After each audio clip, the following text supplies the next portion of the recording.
At this point, Halo Infinite's kind of like a bag, soaked in diesel fuel, and filled with the most grotesque dog poop that a human has ever found, lit with the Olympic torch, and then thrown onto the front porch of Halo fans. And that might be putting it generously. This game has been nothing but controversy really since it's come out, well, mostly a month since after it's come out. I don't think these are my hands. And a trend I'm starting to see lately, which doesn't surprise me, is that people want to start protesting this game. I'm mostly responding to the Ackman video where he said he's done talking about Infinite. He's done making videos about it. He's done playing it, done purchasing anything with it. And since then, I've been seeing a lot of people agree with him. But for some reason, that was really interesting to me. And I've been thinking about it a lot lately. If we should protest this game, if we should stop playing, we should just pretend that it and 343 just don't exist. And I don't know if that's the best idea. I don't know if that's the right approach to take. So today, I just want to talk about if we should protest this game, or to what extent that we should. I want to talk about how we've gotten to this point, and I also want to give my opinion on if we should protest and what I think you should do as a Halo fan to make this game better. Because I don't think that just never talking about this game again is going to fix it. So a couple weeks ago, 343 released a roadmap, and the opinion overall was that it was extremely underwhelming, and that seemed to be the breaking point for most people that are still playing this game. The biggest issue is that all the changes that we're getting really aren't big changes. It kind of just seems like launch day content that we're getting a year deep into the life cycle, and things like match XP that have been in gaming for literally decades at this point, needing beta tested, not having mission replay this far into it, pissed everyone off to a point where they're like, hey, you know what? We're done talking about this game. Is that 343 claim they are no longer working on split screen co-op. Yeah, that didn't go over really great. Now, in any other AAA game in the year 2022, this wouldn't be that big of a deal. Not having split screen co-op in modern day gaming isn't the end of the world. It's not as common for people to sit down and play with their friends as it was in 2007, but the issue is that Bonnie herself, I am so glad she's gone, said that they promised to us that they are going to give us split screen co-op. Not that they're going to try. They said they will promise after Halo 5, after they saw how mad that made everybody, said they are going to promise to put split screen co-op and make that a priority going forward in every Halo game. So no wonder it pissed everybody off when they're like, yeah, we're actually not doing that anymore. Like, how we've underwhelmed you enough at this point? We're going to stoop even lower and start breaking developer promises. And that's where everyone was kind of like, we're done giving you chances. That was the Ackman's main point in his video, is that until we get split screen co-op, he's done talking about the game. He's done making content, done playing it. It's shitty that we just get blatantly lied to. Not only do we get one of the worst Halo launches of all time, we also just get lied to about things that are important to us. And he also said in that video that, 343 is really just destroying every single community one by one. The infection community, the firefight community, the split screen community. So you know what? That's reasonable. If you're done playing this game, if you don't want to talk about this game, I understand. I've been to that point for a long time. I get on sometimes, but for the most part, I'm done this game. Not because I want to protest, just because I'm bored.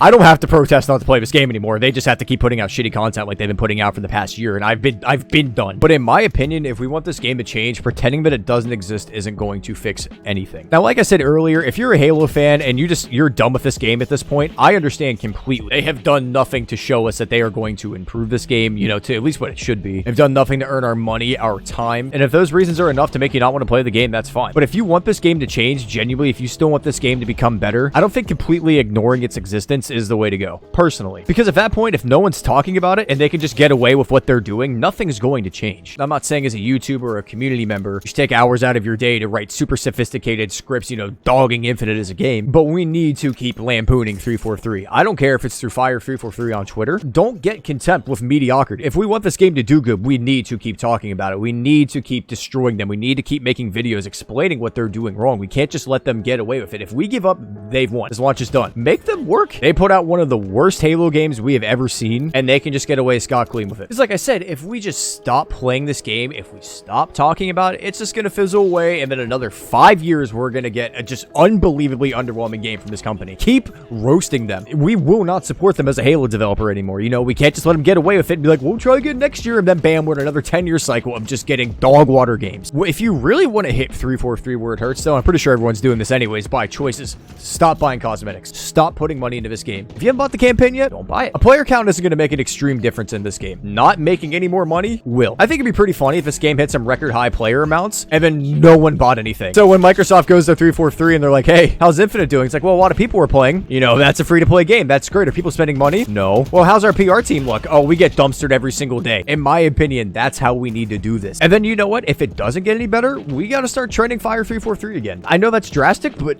it's the same thing with EA and Madden. I'm sick of like two of my favorite franchises, which I don't play Madden anymore. I haven't played Madden in over 6 or 7 years. I have the old emulators to play Madden at this point. I'm sick of my two favorite franchises being held down by shitty developers. I'm tired of living in a world of AAA gaming where every game that gets put out, for the most part, is just extremely disappointing. At what point does this developer start getting held accountable? And like I said, if we don't talk about it, it's never going to change. Now, I understand where the Ackman's coming from. He loves co-op campaign. That's like when one of the, hills he's wanted to die on since he's had a YouTube channel. I understand when he's saying he's done talking about it, done playing. He doesn't want to give this game publicity. However, I know this saying, any publicity is good publicity, not negative publicity. If we just dumpster 343, stop spending money, something will have to change eventually. The frustrating thing is, it doesn't just end at co-op campaign. So many things need to change in this game. We need an actual progression system. I'm still flabbergasted that we have to beta test Match XP in 2022. I've just never seen such incompetence from, a development company. It's ridiculous. Or, what, maybe sure, we don't play this game, but we still need to talk about it. The bare minimum, continue to shart on this game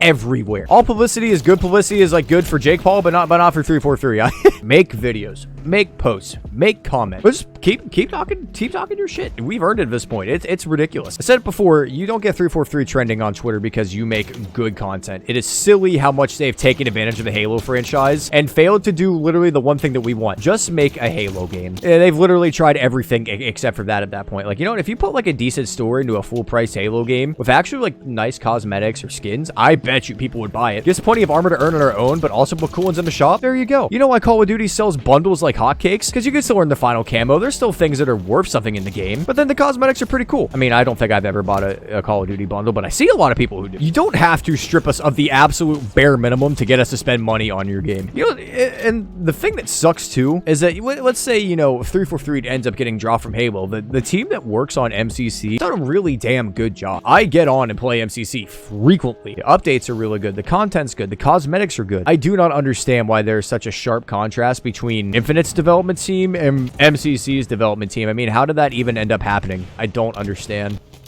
Like, it's crazy to me that MCC is how much older than Infinite, and it still gets updated regularly compared to this game. I just don't understand. Splitgate was better at launch, or at its beta launch, than this game was. And it was a Halo ripoff. How come the Halo ripoff does Halo better than Halo does?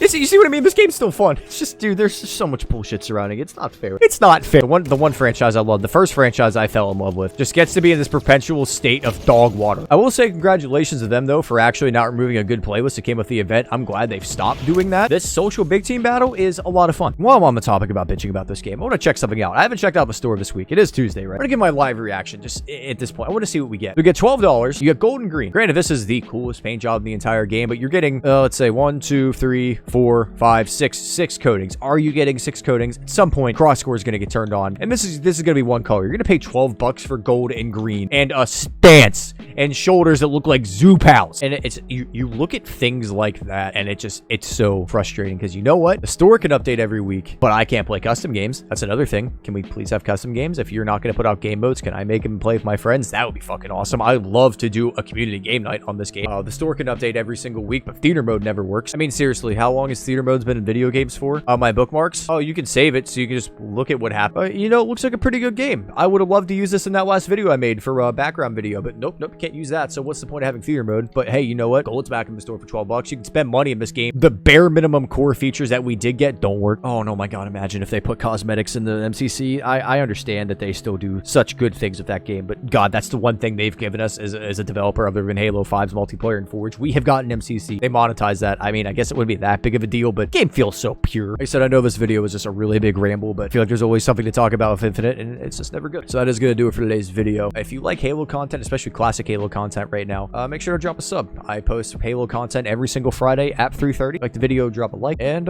yeah, see ya.